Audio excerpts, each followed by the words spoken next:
Good afternoon and welcome back to Trade Talks. I'm your host, Jill Malandrino, Global Markets Reporter at Nasdaq. We've been coming to you live from the Quinnipiac G.A.M.E Forum in the heart of New York City.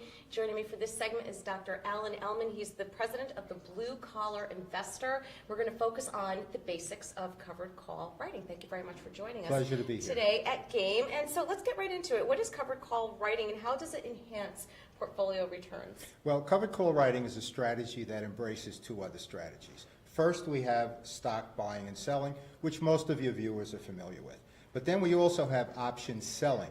And I'm highlighting the word selling because that implies we're going to be receiving a cash premium for undertaking the contract obligation. So let me give you a brief example how it works. Let's say we buy 100 shares of stock at $48. Now, I say 100 shares because for every one options contract, there are 100 shares of the underlying security, be it a stock or an exchange-traded fund. Now, once we own these shares and we are in a covered position, we are now free to sell the option. So let's say we decide to sell the $50 call option. We are obligating ourselves to sell that stock at $50 at any time over the next 1 month. In the case, I use 1 month options.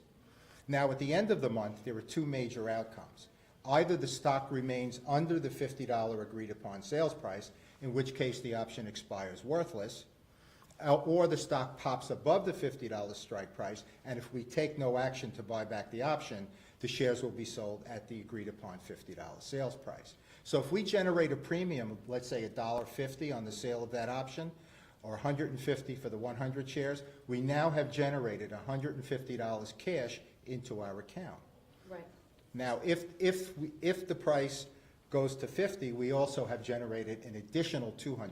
So that's how we generate cash into our account. So what are the main advantages of this kind of strategy? And of course, the flip side, which are the disadvantages?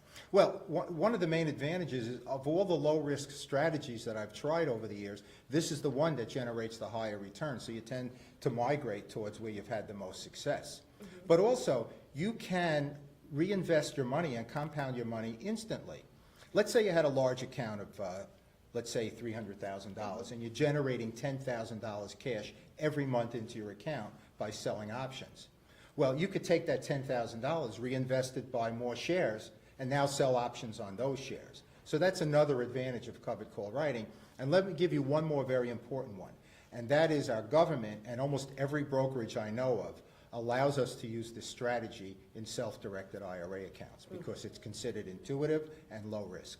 All right, and are there any disadvantages to it? Every strategy has its disadvantages, right. No doubt about that. Well, one disadvantage is that if the price of the stock drops below your break even, you could start to lose money.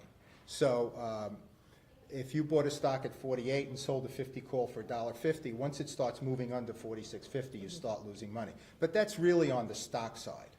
The main disadvantage to covered call writing is that you're capped on the upside.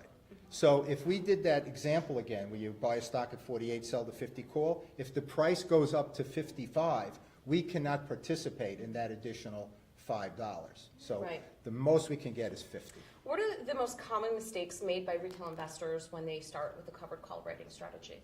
Well, there are two very common mistakes that I've seen over the years. One is when a retail investor hears about covered call writing. When I do my seminars, that's one of the biggest concerns I have, is they're ready to go out and start selling covered calls the next day. You need to master the three required skills.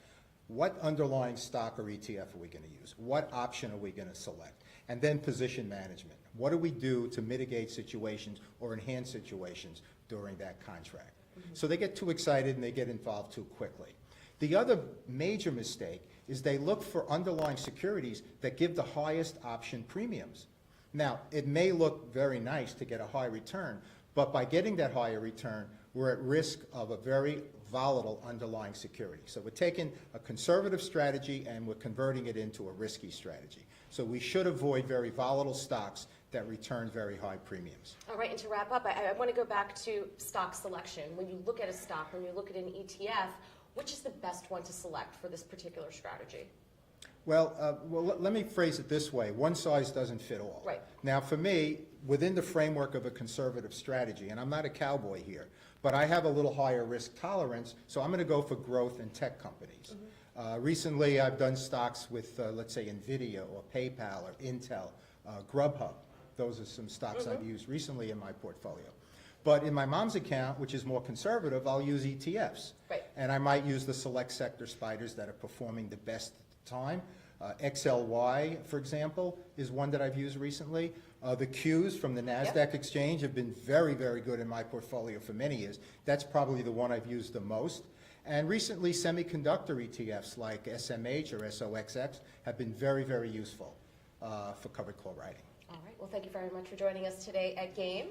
And thank you for joining me throughout the day. I'm Jill Malandrino, Global Markets Reporter at Nasdaq.